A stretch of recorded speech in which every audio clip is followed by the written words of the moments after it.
우리가 안식일 문제를 다룰 때 옛 언약의 법이기 때문에 신약 때에는 더 이상 안식일을 지키지 않아도 된다라고 하는 그런 견해, 그런 주장이 있습니다.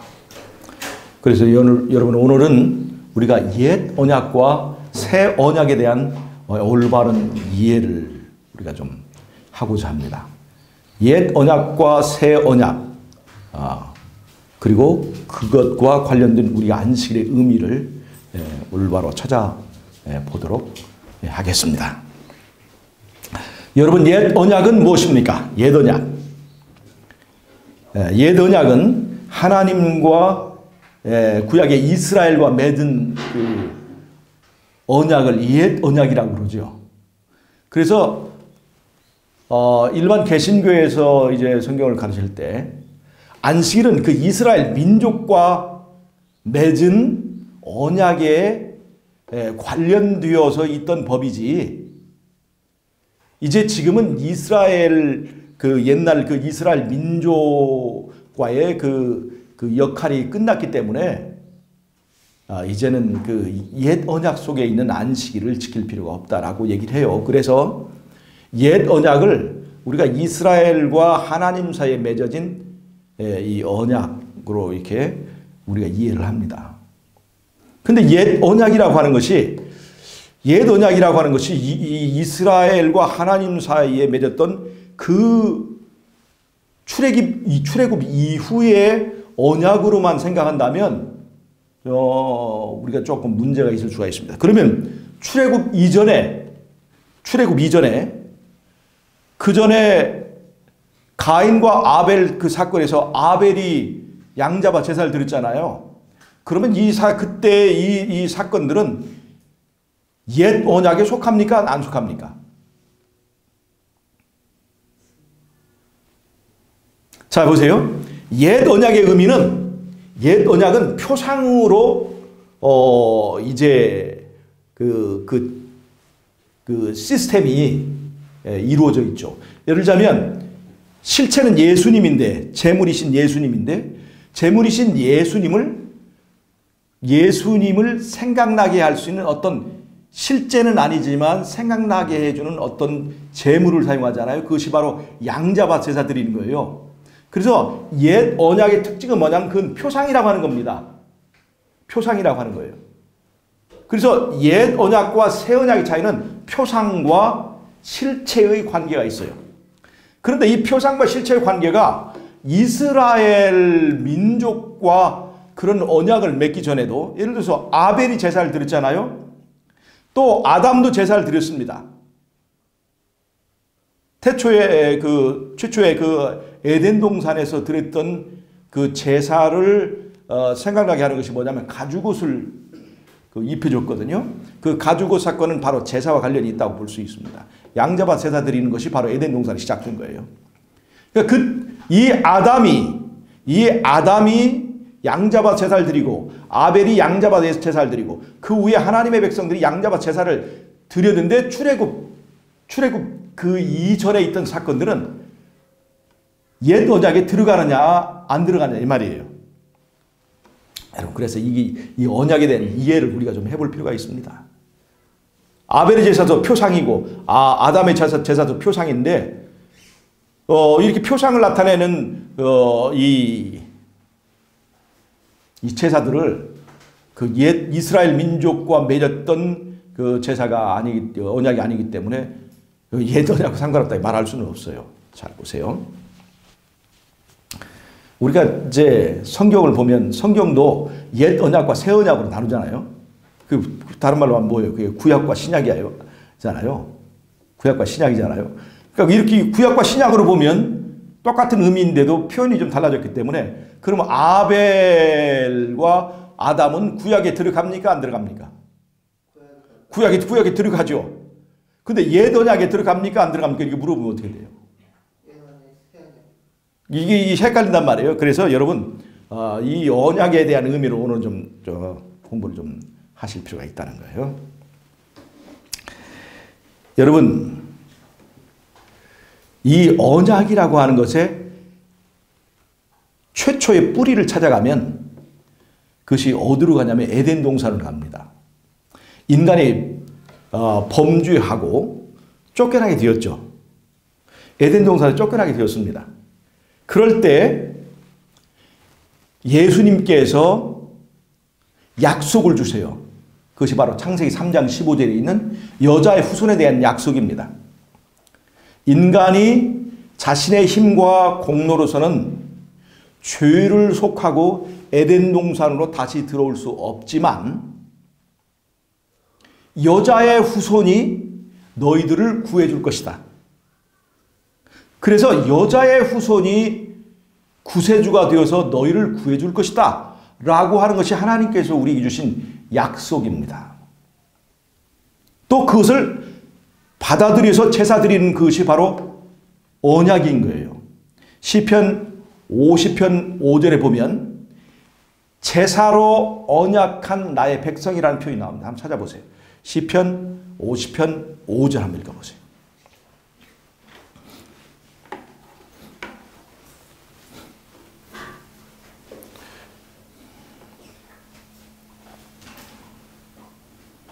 시편 50편 5절 한번 읽어보세요. 우리 시대 나의 성도를 내 앞에서 모으라 곧 제사로 나와 언약하는 자니라. 잘 보세요. 언약이라고 하는 것은 거기에 반드시 언약이 있으려면 거기 그 언약을 효력을 있게 하는 피가 있어야 됩니다. 피.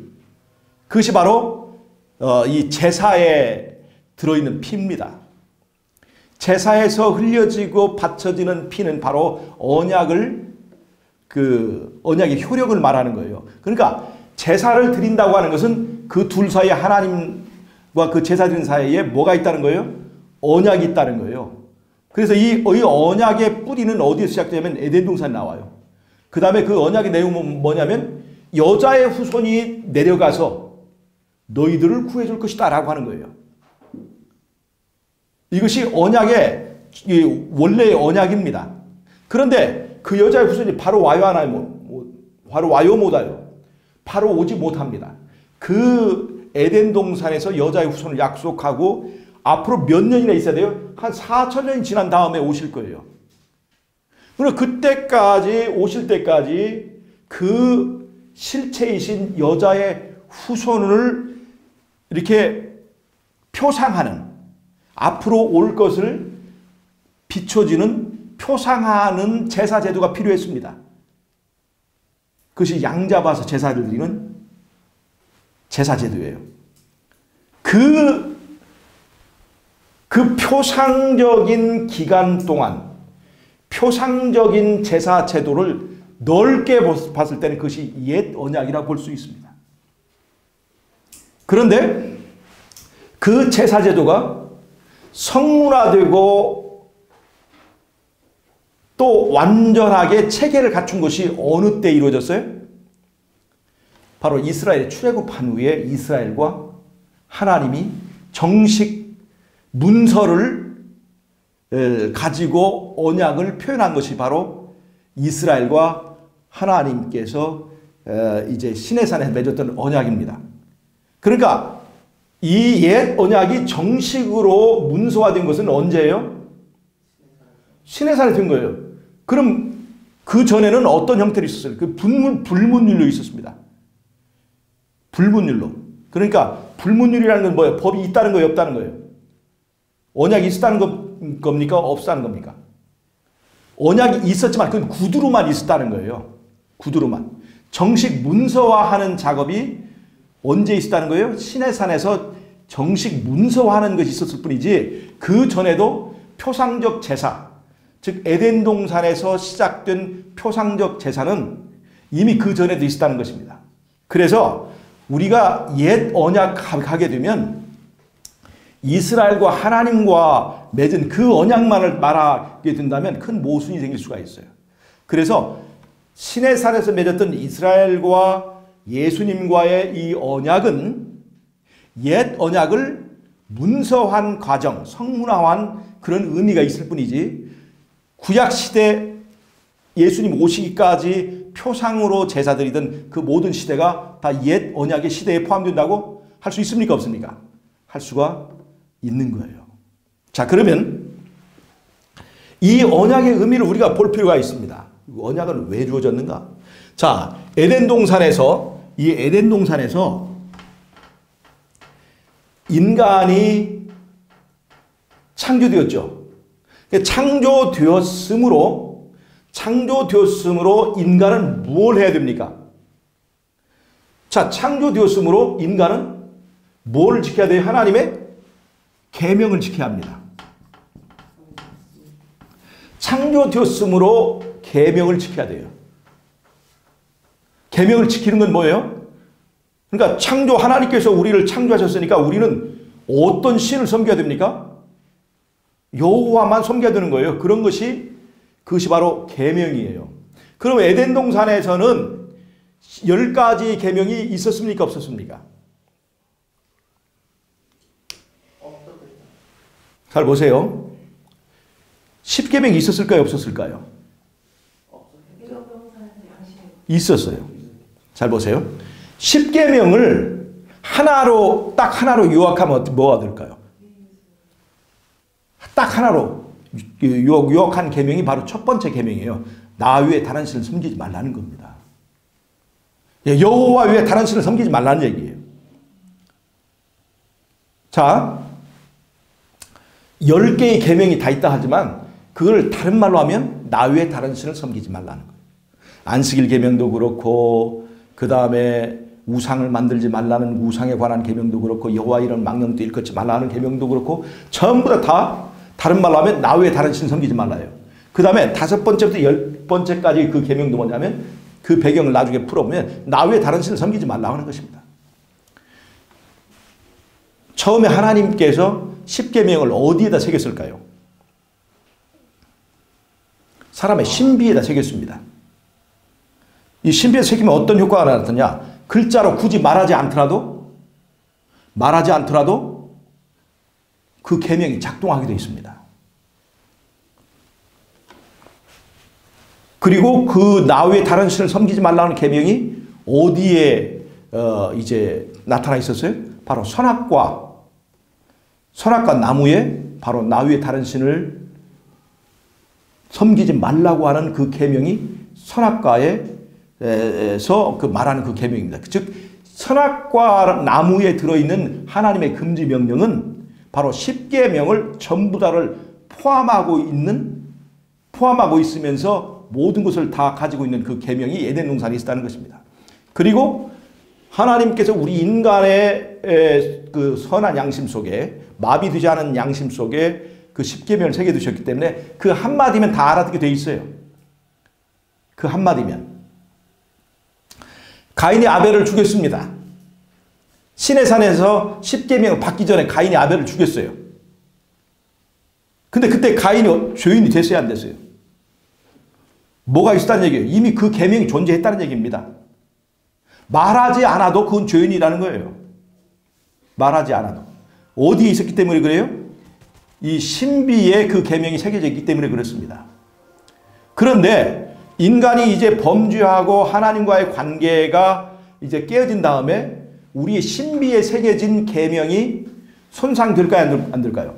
시간이 갈수록 점점 손상되기 시작했어요. 말하지 않아도 다 알고 느끼는 것이 아니라 이제는 하나님께서 명백하게 보여줘야만이 그것이 규율이 되고 기준이 될 수 있는 그런 시간이 왔기 때문에 하나님께서 10계명을 시내산에서 성문화하고 그걸 돌비에다 기록해서 보여주셨을 뿐이지 이미 10계명은 그 전에 존재했다고 하는 것입니다. 그리고 그 계명을 순종하는 조건으로만 에덴 동산에 있는 거예요. 근데 인간이 그 계명을 선악과를 따먹는 그 행위를 통해서 나 외에 다른 신을 섬기지 말라고 하는 그 계명을 범했죠. 자, 계명을 범하게 되니까 어떻게 됐어요? 그 에덴 동산에서 쫓겨나게 됐습니다. 그런데 그 에덴 동산 범죄하기 전부터 있었던 그 계명을 우리가 의문의 율법이 아니라 도덕적 율법이라고 하는 거예요. 하나님이 우리를 창조했기 때문에 우리는 이 계명에 순종하고 나 외에 다른 신을 섬기지 말고 오로지 여호와만 섬기는 그 순종을 해야 되는 거예요. 창조했기 때문에.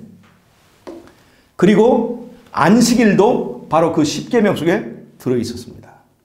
즉 안식일은 인간의 범죄 전부터 에덴 동산에서 지켜왔던 계명이라고 하는 것입니다. 우리 출애굽기 20장 11절을 한번 읽어보겠습니다.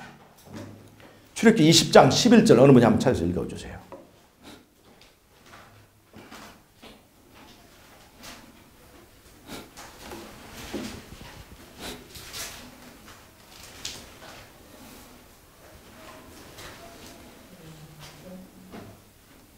(11절) 20장 11절 크게 한번 읽어주세요. 이는 엿새 동안에 나 여호와가 하늘과 땅과 바다와 그 가운데 모든 것을 만들고 제7일에 쉬었습니다. 자, 출애굽기 20장 11절에 보면 이는 엿새 동안에 나 여호와가 하늘과 땅과 바다와 그 가운데 있는 모든 것을 만들고 쉬었습니다. 이게 지금 안식일의 효시를 말씀하시는 거예요, 지금. 그런데 창세기 2장 2절을 한번 읽어보세요. 창세기 2장 2절.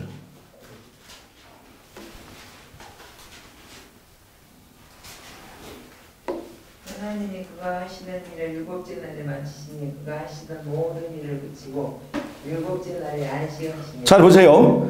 출애굽기 20장 11절 보면 그 안식을 누가 하셨다고 했습니까? 안식일을 누가 지키셨다고 했습니까? 하나님이. 그 이유는 왜 그랬다고 했어요? 창조를 마쳤기 때문에. 창조를 기념하기 위해서 안식에 하셨다는 것이 이 안식의 효시가 나오잖아요. 근데 그 사건이 창세기 어디에 나와요? 창세기 2장 2절에 나오죠. 그러니까 이 안식일의 뿌리는 하나님과 이스라엘이라고 하는 나라 사이에 맺어진 시내산에서 시작된 제도가 아니라 이미 에덴 동산에서부터 창조가 끝난 다음부터 이제 이 모든 그 창조된 인간이 지키게 되는 안식이라는 것을 우리가 분명히 알 수 있습니다. 창세기 20장 11절과 창세기 2장 2절은 반면 그 사건이 같은 사건이라는 걸 우리에게 알려주고 있습니다. 히브리 4장 10절을 한번 찾아보세요. 히브리 4장 10절. 크게 한번 찾아주세요. 히브리 4장 10절.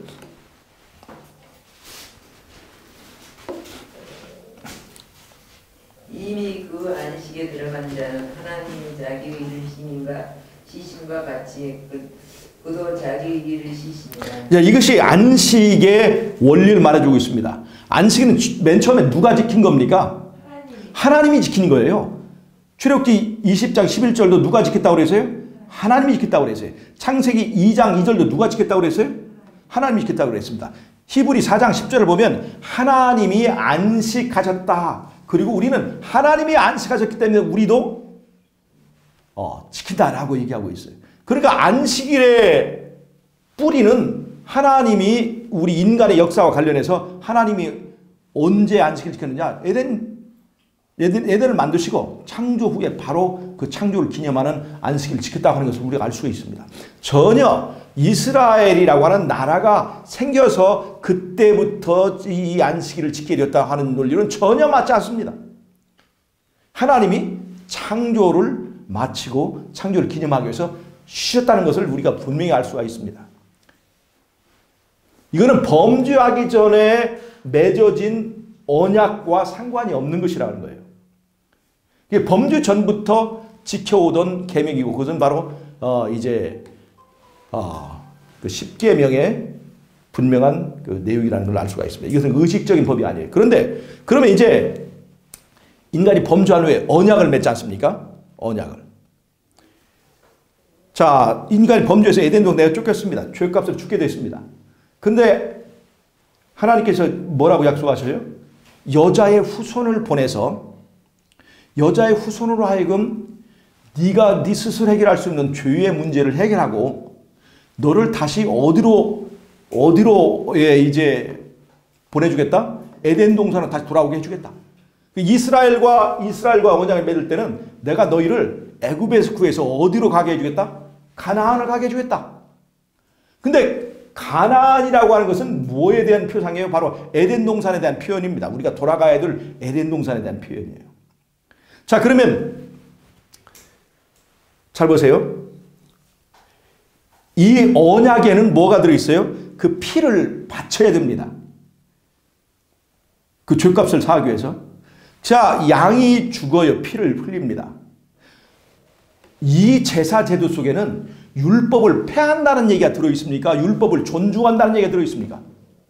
율법이 요구하는 그 값을 정당하게 치르고 합법적으로 너희를 구원해 주겠다는 얘기예요. 만약에 인간을 구원하는 인것만 목표를 잡으면 율법을 지킬 필요가 없는 것이라면 그렇게 값을 치를 필요가 없죠. 율법을 폐할 것이라고 한다면. 그래서 율법이 요구하는 것을 정당하게 치르고 너희를 구해주겠다는 것이 바로 여자의 후손을 보내주겠다는 겁니다. 그리고 창세기 3장에 있는 여자의 후손에 대한 약속은 요한복음 3장에 그대로 실현이 됩니다. 요한복음 3장 16절 우리 잘 알죠? 하나님이 세상을 이처럼 사랑하사 뭘 주셨다는 거예요? 독생자를 주셨다는 거예요. 그 창세기 3장 15절에 있는 얘기입니다. 하나님이 세상을 이처럼 사랑하사 여자의 후손을 보내주겠다고 약속하신 것을 그것을 그대로 실현하고 약속을 지킨 것이 요한복음 3장 16절에 나왔습니다. 율법을 폐하기 위해서가 아니라 율법을 지켜서 구원하기 위하여 여자의 후손을 보내주신 것입니다.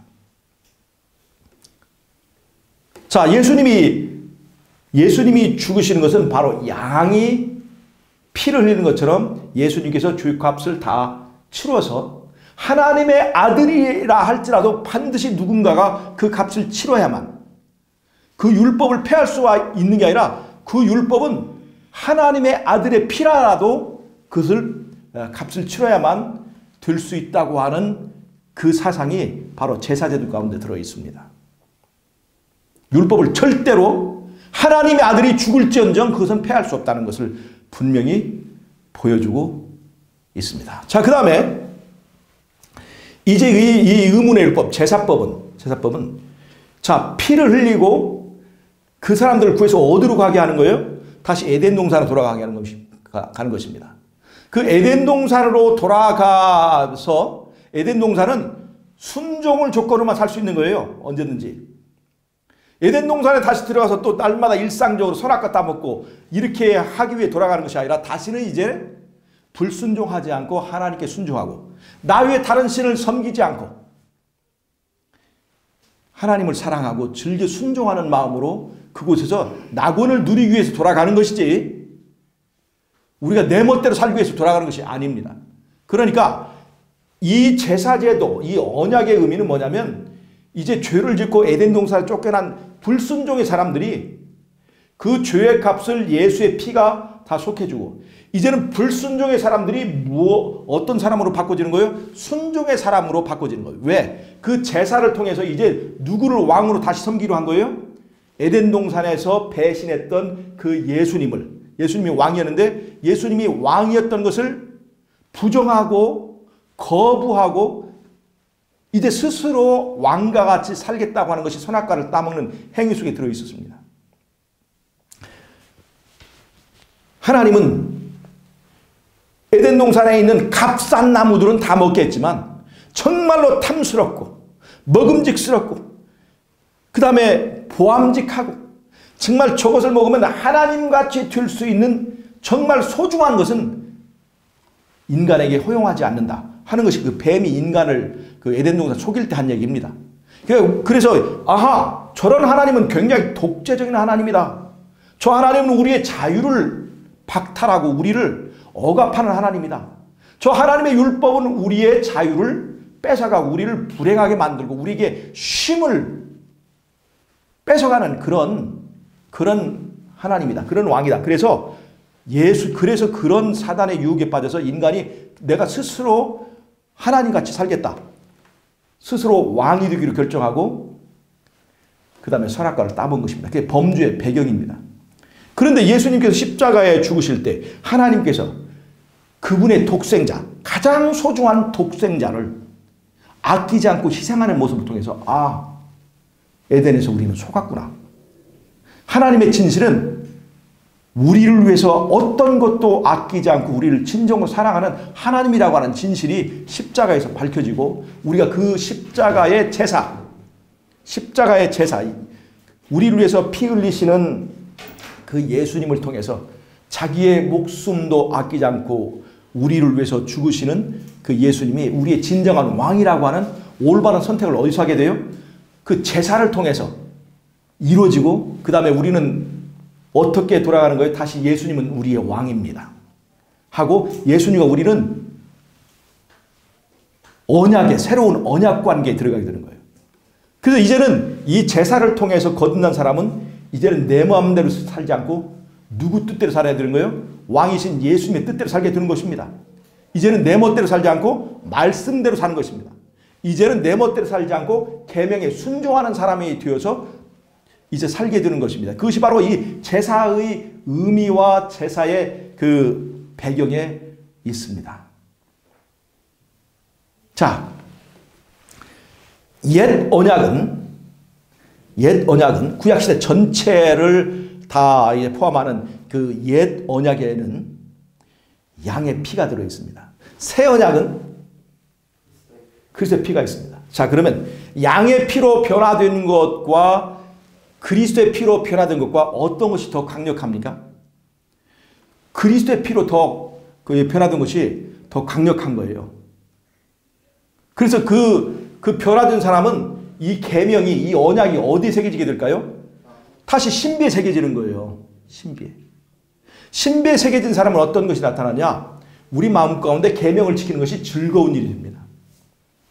신비에 새겨진 사람은 계명 지키는 것이 즐거워지는 거예요. 그리고 이 계명과 사람이 화목하게 되는 것입니다. 율법과 이 죄인이. 그래서 이 죄인이 변화된 마음을 가지고 다시 주께로 돌아가는 것이에요. 그리고 에덴으로 돌아가는 것입니다. 그래서 순종하게 되는 것입니다. 그런 의미가 바로 이 언약 속에 들어있습니다. 십계명은 두 개의 돌비로 되어 있죠. 하나님께서 하나의 돌비에다 이 모든 걸 다 적으실 수 있었습니다. 그런데 하나님께서 두 개의 돌비에다 나눠 적었습니다. 이 언약을. 하나는 하나님과 내가 여기 있다면 나와 하나님과의 관계, 또 하나는 나와 사람과의 관계입니다. 두 개의 돌비는 하나는 하나님을 나타내고 하나는 사람을 나타냅니다. 하나님과 사람이 언약해서 둘이 하나가 되는 거예요. 그러니까 이 언약의 십계명의 존재 이 방식이 바로 복음을 나타내주는 겁니다. 인간이 하나님과 언약을 맺고 에덴 동산에 합당한 그 사람이 되려면 하나님과 사람이 하나가 되는 거예요. 두 개의 돌비가 하나의 계명을 이루는 것처럼, 하나의 언약을 이루는 것처럼 하나님과 사람이 둘이 하나가 돼야 돼요. 둘이 따로따로 살면 그 언약이 이루어진 것이 아니에요. 둘이 하나가 되어야 됩니다. 그리고 이 언약의 표징이 몇째 계명에 들어있을까요? 이 언약 관계의 표징이 어디에 들어있어요? 넷째 계명이 들어있어요. 넷째 계명이 뭐예요? 그게 안식일 계명이 들어있어요. 안식일 계명. 왜 그럴까요? 잘 보세요. 사단과 예수님 사이에 전쟁이 있었죠. 어디 시작됐습니까? 하늘에서 시작됐습니다. 뭐라고 그랬어요? 사단은 하나님의 율법은 우리의 자유를 앗아가는 거다. 그리고 지킬 수도 없는 율법을 우리에게 강요하시는 하나님은 독재자다. 그래서 예수님을 독재자로 몰아버렸어요. 예수님의 율법은 우리의 자유를 빼앗는 거고 우리에게 쉼을 앗아가는, 결국 우리를 지옥에다 빠뜨려버리는 그런 법이다. 그래서 이 법은 뭐 해야 된다? 폐해야 된다. 또는 바꿔야 된다. 바꿔야 된다는 거예요. 하나님의 법은 우리 자유를 뺏어가고 우리 쉼을 뺏어가기 때문에 변개해야 된다는 것입니다. 이것이 사단이 하늘에서 시작된 도전이에요. 근데 하나님께서 이제 이 십계명의 언약을 주시고 그 언약의 네 번째 계명 속에 이 언약의 표징인 안식일을 두셨어요. 잘 보세요. 그것이 얼마나 중요한가 보세요. 지금 보세요. 하나님과 사람 사이의 이 언약은 하나님은 우리를 창조해 주시고 하나님은 우리를 구해 주시고 그 다음에 우리는 이제 예수님을 왕으로 인정하고 그 말씀에 순종한다는 것이 이 언약의 내용입니다. 그러면 잘 보세요. 이제 예수를 왕으로 영접한 사람은 예수님께서 하신 말씀대로 순종하면 우리에게 쉼이 온다고 얘기해야 됩니까? 아니면 예수님의 말씀대로 사는 것은 우리의 자유를 억압하고 하고 싶은 것을 마음대로 못하게 하는 거리끼는 것이라고 얘기를 해야 됩니까? 하나님의 언약은, 하나님의 계명에 순종하는 것은 우리에게 쉼을 주는 것입니까? 아니면 우리의 자유를 앗아가는 것입니까? 잘 보세요. 얼마나 이 계명이 우리의 쉼을 앗아가는, 잘 보세요. 우리가 하나님의 계명대로 하면 거짓말 마음대로 할 수 있어요, 없어요? 못하죠. 이게 진짜 불편합니다. 제가 옛날에 장사를 해봤는데, 이 장사를 했는데 말이에요. 장사를 하려면 뭐를 해야 되냐? 뻥을 좀 쳐야 돼. 이거 굉장히 싼 겁니다. 예? 이거 굉장히 좋은 겁니다. 비싸게 팔면서 싸다고 얘기를 해야 돼. 근데 말이에요. 이게 그 뻥을 칠 줄 알아야, 거짓말을 좀 할 줄 알아야 장사가 돼요, 이게. 근데 제가 예수 믿고 장사를 하려니까 장사가 안 돼. 거짓말을 못 하니까. 굉장히 불편하더라고요. 안식일 문제는 어떻습니까? 안식일. 모든 사람이 다 일요일 날 쉬는데 우리는 토요일 날 쉰다고 학교도 못 가지, 직장도 못 가지. 그래서 우리의 전반, 결혼도 문제가 돼 있죠. 제대로, 교회 안에서도 제대로 대접받지 못합니다. 안식일 제대로 지키고 살면. 그게 쉬운 얘기 아닙니다. 의대 실컷 공부하고도 이번에 한지민 군 안식일 시험 안 본다고 그랬더니 또 그러면 다시 한 학년 다시 다녀라 그래가지고 재판 막 했잖아요. 얼마나 불편합니까? 안식일 문제가 아니라면 이 한지민 군이 얼마나 당당하고 얼마나 하겠어요. 근데 안식일 때문에 어디 가나 그럽니다. 여러분 그런 경험 해보셨죠? 최소한 말이에요. 제 경험으로 보면 내가 마음대로 거짓말만 할 수 있었더라면 내가 좀 더 편하게 살 수 있었습니다. 편하게 살 수 있었어요. 그 다음에 내가 안식일 문제가만 아니었더라면 제가 좀 더 폼나게 살 수 있었습니다.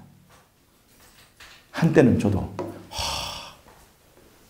이 안식일 문제, 거짓말하지 못한 문제, 또 하나 이 안식일 교인으로서 음식물 가리는 것 때문에 얼마나 불편한지 모릅니다.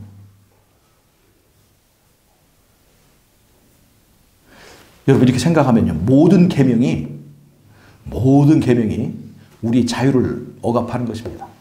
우리의 자유를 뺏어가는 거예요. 거짓말할 자유, 사기칠 자유, 안식일 무시하고 내 마음대로 가서 할 수 있는 자유를 다 앗아가는 거예요. 이것이 사단이 우리에게 주는 거예요. 계속. 자, 봐라. 네가 계명대로 살면 얼마나 네 자유가 박탈되고 네가 얼마나 쪼잔해지고 네가 얼마나 이 세상에서 찌끄레기같이 사는가. 그걸 보여주고 있어요. 근데 여러분 이러한 그 세상에 살면서 우리가 예수님 믿고 예수님께서 하신 말씀대로 내가 비록 이 세상에 찌끼같이 될지라도 내가 이 땅에서 거지가 되고 내가 이 땅에서 패배자 된다 할지라도 나는 주님 안에 있으니까 쉼이 있어요. 주님이 너무 좋아요. 주님과 함께 있으면 나는 천국입니다. 이런 말 할 수 있습니까? 안식일 계명은 바로 그렇게 해야 살라는 얘기입니다.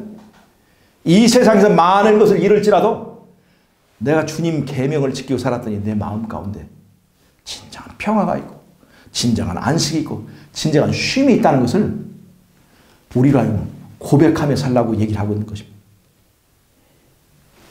사단의 주장은 계명 지키면 패가 망신한다. 계명 지키면 자유는 없다. 쉼은 없다. 계명이 수고하고 무거운 짐이라고 얘기를 해주는 거예요. 근데 예수님은 뭐라고 하는 거예요? 이 계명은 너희들에게 쉼을 주는 것이다. 너희를 생명을 주는 것이다. 너희의 수고하고 무거운 짐을 그 짐으로부터 자유롭게 해주고 죄책감으로 자유롭게 해주고 하나님 나라에 살기에 적합한 사람으로 너희를 만들어주는 것이다. 라고 우리에게 말하고 있습니다. 우리는 어느 편 말을 들어야 됩니까? 예수님의 주장이 옳습니까? 사단의 주장이 옳습니까? 예수님의 주장이 옳다는 것이 지금 어디에 들어있는 거예요? 바로 안식일 계명 속에 들어있습니다. 안식일 계명 속에 들어있어요. 안식일이라고 하는 것은 제7일 안식일은 7이라고 하는 숫자는 1 플러스 6 합쳐진 거예요. 6은 바로 사람을 상징하는 숫자입니다. 인간 6째 날에 창조되었죠. 6이라는 숫자는 사람을 상징해요. 그런데 6이라고 하는 숫자가 1과 결합하면 7이라고 하는 안식이 된다. 그 1이 뭐예요? 하나님이에요. 하나님과 사람이 결합하면 그것이 언약이에요. 언약의 결론은 뭐예요? 7이라는 안식을 준다는 거예요. 7은 바로 제7일 안식일이 바로 그런 의미가 있는 거예요.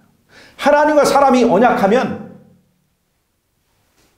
그 종교 때문에 피폐해지는 것이 아니라 하나님과 사람이 언약하면 행복해지고 그 안에 쉼이 있게 된다.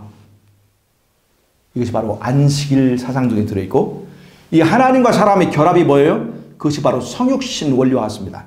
하나님과 사람의 결합 형태를 이제 나타나는 것이 바로 성육신이죠. 예수님의 삶이 바로 안식의 삶입니다. 예수님 안에 6과 1의 결합이 있어요. 그래서 제7일 안식일은 바로 예수님의 성육신과 통합니다. 그래서 안식일의 주인은 바로 이 예수님이라고, 인자라고 하는 것이 바로 그런 의미와 또 연결이 있습니다. 그래서 이 네 번째 계명이 왜 언약이 표징이 되느냐? 바로 그건 대쟁투와 연결해서 볼 때 그건 굉장히 중요하다는 겁니다. 하나님과 언약을 맺고 하나님의 계명에 순종하면 안식이다라고 하는 것을 네 번째 계명이 말하고 있어요. 이거는 사단의 대쟁투의 당사자인 사단이 볼 때는 저건 진짜 용납할 수 없는 계명인 거예요. 계명에 순종하면 안식이 박탈당하고 수고하고 무거운 짐진 상태가 된다는 것을 사단은 보여주기를 원하는데, 바로 십계명 속에 하나님과 사람의 결합, 하나님의 말씀에 순종하면, 그 언약에 충실하면 사람은 안식을 얻는다라고 하는 그것이 사단의 이 대쟁투 전략에는 굉장히 장애가 되기 때문에 그 안식일 계명을 변개한 겁니다. 변개한 거예요. 변개해야 된다는 것이, 하나님의 계명은 반드시 손봐야 된다는 것이 사단의 주장이었고, 그 하나님의 계명을 손봐서 변개해서 만든 그 새로운 그 예배일이 바로 일요일입니다. 일요일. 적그리스도인 이 카톨릭을 통해서 다니엘서 7장 25절 말한 대로 하나님의 때와 법을 변개한다고 하는 그 예언대로 하나님의 계명이 변개된 것입니다. 이 두 날이 마지막 때에 싸워요. 이 두 날이 상징이 돼서, 하나는 하나님의 말씀대로 하면, 하나님의 말씀대로 순종할 수 있다 없다? 순종할 수 있다. 그리고 순종하면 뭐가 있다? 안식이 있다. 하나는 하나님의 계명은 우리의 자유를 억압하는 것이기 때문에 그것은 손봐야 된다. 반드시 손봐야 된다. 그래서 손본 계명을 상징하는 일요일과 안식일이 마지막 때 싸웁니다. 그것이 바로 하나님의 인과 짐승의 표가 되는 것입니다. 자, 옛 언약 속에서도 제사를 통해서 돌아가는 것은 순종의 길입니다. 계명을 바꾸는 게 아니에요. 그리고 그 옛 언약의 뿌리는 이스라엘이 아니라 에덴 동산에서 시작된 거라는 거죠. 그래서 우리가 이제 새 언약, 예수 그리스도의 피로 더 강력해지고 새로워진 제사제도를 통해서 우리는 안식일을 더 잘 지켜야 됩니까? 덜 지키고 변기하고 폐해야 됩니까? 더 강력한 효력을 가진 그리스도의 피는 우리가 더 높은 수준의 계명에 대한 순종이 따라야 된다는 것을 예수님은 산상설교에서 말씀하셨습니다. 우리는 십계명을 새로운 제도, 새로운 그리스도의 이 제물이신 그리스도의 피가 우리에게 이제 가르치는 것은, 이제는 계명을 폐하거나 계명을 안 지켜두는 것이 아니라 계명을 더 잘 지켜야 된다 하는 것을 이 산상설교에서 말씀하셨어요. 자, 십계명에서는 살인하지 말라라고 얘기했는데, 그래서 겉으로는 사람을 죽이지 않았지만 예수님의 법에서는 예수님의 제사제도, 새 언약 제사에서는 이 계명이 약해지거나 폐해진 것이 아니라 더 강력해졌죠. 형제를 미워하는 자도 살인하는 자다라고 하는 그 더 높은 계명의 수준을 얘기해 주고 있습니다. 예수님께서는 안식일도 개혁하시는 말씀을 주셨어요. 유대인들이 지키던 안식일과 예수님이 지키던 안식일은 달랐습니다. 예수님은 안식을 폐한 것이 아니라 안식일의 수준을 높이셨습니다. 안식은, 예수님이 강조하신 안식은 무엇을 안 하고 무엇을 해서는 안 되고 하는 이 금지에 포커스를 맞춘 게 아니라, 안식일은 하나님과 사람이 만나서 사랑하고, 그래서 우리가 하나님 때문에 쉼을 얻는 본질적인 관계에서 나오는 쉼을 가르쳐 주셨습니다. 그래서 우리는 유대인들의 안식일을 지키는 게 아니에요. 유대인들은 안식일을 수고하고 무거운 짐으로 바꿔버렸습니다. 이 안식 계명을, 자, 하나님께서는 구원의 이 언약의 표, 언약이란 바로 구원인데, 구원의 표징으로 우리에게 100만 원씩을 요구하지 않았습니다. 우리에게 일을 더 많이 해야 된다라고 요구하지 않았어요. 뭐라고 했어요? 구원의 표로 일을 요구한 게 아니라 쉼을 요구하셨어요. 그러니까 이 계명은 지키기가 쉬운 거예요, 어려운 거예요? 일을 하라고 하는 계명은 지키기가 굉장히 어렵습니다. 한 사람당 구원을 얻으려면 10억씩 내라고 하면 이게 힘든 일입니까? 아닌 일입니까? 이 돈 많은 사람들에게는 정말 재벌들에게는 10억 주고 간다면 얼씨구나 가겠지만, 우리 같은 사람에게는 참 어려운 일이에요. 하나님께서는 돈을 요구하지 않았습니다. 우리가 구원해 주는 조건으로 돈을 요구하지 않고 뇌물을 요구하지 않았습니다. 그걸 뭘 요구했어요? 쉬라. 이게 구원의 표로 쉬라고 그랬어요. 쉬라고. 하나님은 계명을 지킬 수 있게 주셨어요. 어떻게 하면 지켜요? 하나님과 내가 하나 되면 지키기 쉽게 하겠어요. 하나님과 내가 사랑하면 그날을 지키는 것이 쉬운 거고, 사랑하지 않으면 딴 일을 해야 되니까 쉬는 것이 힘들었습니다. 여러분 잘 보세요. 도박에 중독된 사람은요, 도박 안 하는 것이 너무나 힘들어요. 도박 안 하는 것이. 우리가 그런 사람을 봤었습니다. 여러분, 일에 중독된 사람은요, 일을 안 하는 것이 너무나 힘듭니다. 쉰다는 거, 내가 중심에 있고, 내가 중심에 있는 사람은요, 쉬는 것이 정말로 힘든 일입니다. 바벨탑이 높아가면, 내 안에서 자아의 탑이 높아가면요, 우리 그 공휴일 5일 연휴를 해서 쉬어도 쉼이 없어요. 쉼이 없습니다. 안식일은 그 비결을 알려줍니다. 하나님과 사랑에 빠진 사람, 하나님과 사람이 하나 된 사람, 그 사람은 안식을 누릴 수 있다고 우리에게 알려줍니다.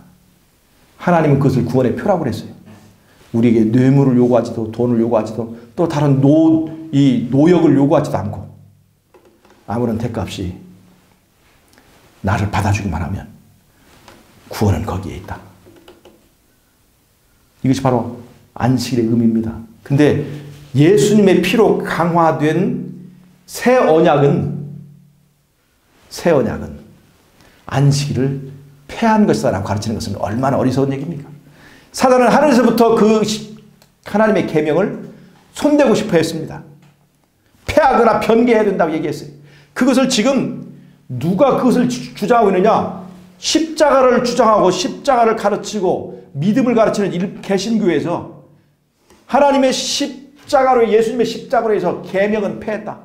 특별히 다른 건 모르지만 안식일은 확실하게 폐했다 하고 계명을 손대고 변개하고 폐지시키는 이러한 것이 사단의 편을 드는 것이 아니면 무엇입니까? 이것이 어디서 시작된 거예요? 하늘에서 시작된 그 사단의 주장을 그대로 기독교가 그것을 받아 주장하고 있다는 거예요. 참으로 놀라운 일 아닙니까? 여러분, 새 언약과 옛 언약의 차이는 제사의 효력에 있어서 의문의 율법, 즉 제사법에 있어서는 표상이던 양이 실체인 예수님을 만나는 것이고 그 차이고, 그 다음에 도덕적 율법, 즉 계명에 대해서는 더욱더 높은 차원의 순종이 이루어지게 하는 것입니다. 짐승의 피보다 예수님의 피가 효력이 있기 때문에 우리는 정말 변화되어서 이제는 정말로 깊이 예수님 사랑함으로 순종하게 되는 순종의 사람으로 변해서 다시 에덴 동산에 돌아갈 준비를 하게 만드는 것이 바로 예수님의 피입니다. 예수님의 피는 순종을 즐겨하는 사람을 만드는 거지 그 피가 계명을 손대거나 계명을 폐지하는 것이 절대 아니라고 하는 것을 우리가 알아야 합니다. 그래서 옛 언약과 새 언약과의 관계를 우리가 분명히 알고 언약이 계명을 폐하는 것이냐 그것은 옛 언약이나 새 언약이나 전혀 그런 기능은 없다는 것입니다. 다만 무엇만 폐지돼요? 표상적 관계를 나타내던 양잡아서 드린 제사는 이제 예수님께서 실제하고 오셨기 때문에 그 법은 더 이상 필요하지 않습니다. 절기도 마찬가지입니다. 절기도. 유월절, 무교절, 요제절, 오순절 이런 이 절기들도 예수님께서 하시는 그 사업과 사건의 절차를 말하는 것이기 때문에 실체인 예수님 오셨기 때문에 더 이상 그런 법을 우리가 지킬 필요는 없습니다. 그러나 도덕적 율법, 우리가 그 도덕적 율법에 불순종해서 쫓겨나게 되었던 에덴 동산 쫓겨나게 되었던 그 원인이 되었던 그 도덕적 율법은 이제 양의 피가 아니고 그리스도의 피로 다시 예수님께 돌아간 사람은 더 즐겨 순종하게 되고 율법과 화목하게 되어서 이제 율법을 즐거운 마음으로 순종하고 이제 예수님 말씀대로 하나님 말씀대로 사는 것이 이제는 쉼이 되는 그런 사람이 되어야 하고 또 그것을 상징하는 마지막 때까지 이제 끝까지 가게 되는 이 창조의 기념 날짜인 이 안식일은 절대로 폐하거나 또 변개돼서는 안 된다는 것을 여러분 우리가 분명히 이해하고 알아야 되겠습니다. 안식일은 유대인들이 있기 전부터 있었고 그건 하나님이 지키셨고 그것은 하나님의 창조가 무효가 되지 않는 이상 그것은 절대로 폐하지 않고 이 제사를 통해서 하나님께로 언약한 사람은 이제는 불순종에서 순종으로 돌아가는 변화가만 있을 뿐이지 율법을 폐하거나 율법을 변개할 수 있는 그러한 어떤 권한도 인간에게 주어지지 않았다 하는 것을 여러분 이해하시기를 바랍니다. 우리는 이제 그리스도의 피를 가슴에 바르고 사는 새 언약의 사람이라 한다면 우리는 이제 유대인들처럼 안식일을 억지로 수고하고 무거운 짐처럼 지키지 않고 이제는 우리가 예수를 만난 그 날이 즐겁고 쉼의 날이 될 수 있도록 우리가 노력하고 또 특별히 우리가 마지막 때 사는 사람들이 더 주의해야 될 것은 안식을 위하여 준비하는 삶을 우리가 확실하게 살아야 됩니다. 미리 준비해야 된다는 거예요. 우리도 지금 아동센터를 하기 때문에 안식일 시작 바로 전까지 애들을 이렇게 간수하고 막 해야 되기 때문에 그런 건 잘 못해요. 그런데 굉장히 부족합니다. 그런데 우리가 노력해야 돼요. 안식일 개혁이 일어나야 됩니다. 하나님 말씀대로 이제 우리가 이 안식일 개혁이 일어나야 돼요. 잘 보세요.